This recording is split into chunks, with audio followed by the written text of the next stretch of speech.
bahasa Proto Melayu atau Polensia ini berkembang menjadi bahasa-bahasa baru seiring dengan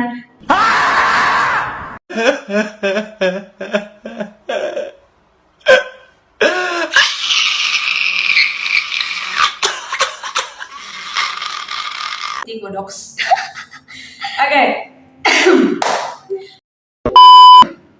Assalamualaikum warahmatullahi wabarakatuh. Perkenalkan, nama saya Muazizul Mapastia. Di sini saya akan memaparkan tentang asal-usul sejarah bahasa Indonesia. Teman-teman sekalian, sebagai makhluk yang berpikir dan sebagai warga negara Indonesia, pernahkah kita terbesit pertanyaan di pemikiran kita? Dari manakah asal-usul bahasa yang kita gunakan berkomunikasi? Bahasa Indonesia yang kita gunakan kepada orang tua kita, teman kita, maupun sanak saudara kita. Dari manakah asalnya? Ternyata teman-teman, bahasa Indonesia itu berasal dari bahasa Melayu Riau. Menurut sejarawan Leonard Y. Andaya, bentuk paling purba bahasa ini adalah Proto Melayu atau Polensia yang diperkirakan berkembang di Filipina sekitar 2.500 tahun sebelum Masehi. Tahun 2000 tahun sebelum Masehi, bahasa Proto Melayu ini atau Polensia ini berkembang menjadi bahasa-bahasa baru seiring dengan migrasinya para penuturnya ke Nusantara.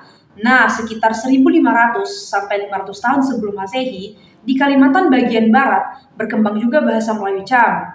Dari sini, banyak lagi orang-orang yang berbahasa Melayu Cham ini bermigrasi ke Semenanjung Malaka. Kalau dulu namanya itu Ujung Medini, lalu melalui Kepulauan Riau.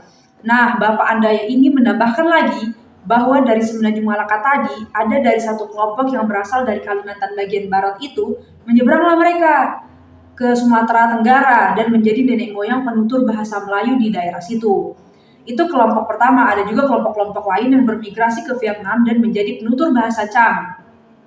Nah, bahasa Melayu ini berkembanglah seiring tumbuhnya kebudayaan maritim. Para penuturnya mereka membangun komunitas di pesisir dan tepian sungai dan selama berabad-abad komunitas ini tuh saling berjejaringan sehingga menjadikan bahasa Melayu menjadi bahasa perantara. Untuk apa? Ya untuk berkomunikasi, seperti yang kita tahu bahwa pusat perdagangan rempah-rempah ini terjadi di Sumatera. Nah, tentunya orang-orang yang berkunjung ke Sumatera itu harus menggunakan bahasa Melayu untuk berkomunikasi agar saling mengerti ucapan. Bahkan orang-orang Belanda menggunakan bahasa Melayu untuk bisa join percakapan mereka agar bisa terjadi kelancaran transaksi rempah-rempah yang mereka inginkan.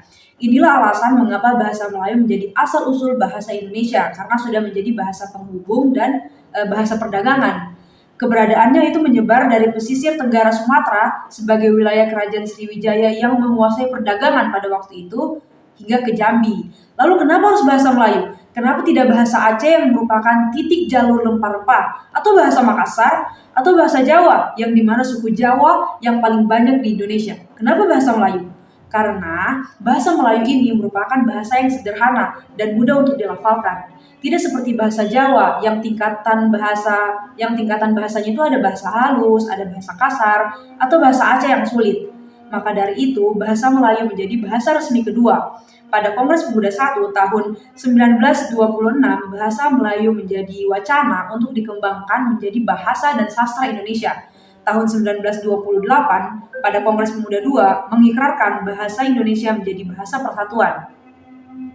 Sekalipun bahasa Melayu sudah banyak tersebar dan digunakan, tapi tidak menggantikan bahasa Indonesia, karena kedudukan bahasa Indonesia sangat penting, seperti yang termuat dalam Sumpah Pemuda Ikrar ketiga, yaitu kami putra dan putri Indonesia menjunjung bahasa persatuan bahasa Indonesia. Dan dalam Undang-Undang Republik Indonesia tahun 1945, pada bab 15 pasal 36 mengatakan bahwa bahasa negara ialah bahasa Indonesia. Dari penjelasan tadi, maka kedudukan bahasa Indonesia ini ada dua. Yang pertama sebagai bahasa nasional, yang kedua sebagai bahasa negara. Dan fungsinya tidak hanya sebagai alat komunikasi saja, tapi sebagai alat ekspresi diri, sebagai penanda kewibawaan, sebagai alat kontrol diri, dan sebagai alat adaptasi. Mungkin itu saja yang bisa saya sampaikan. Lebih dari kurangnya mohon maaf. Wassalamualaikum warahmatullahi wabarakatuh. Oke teman-teman, terima kasih sudah menonton videonya.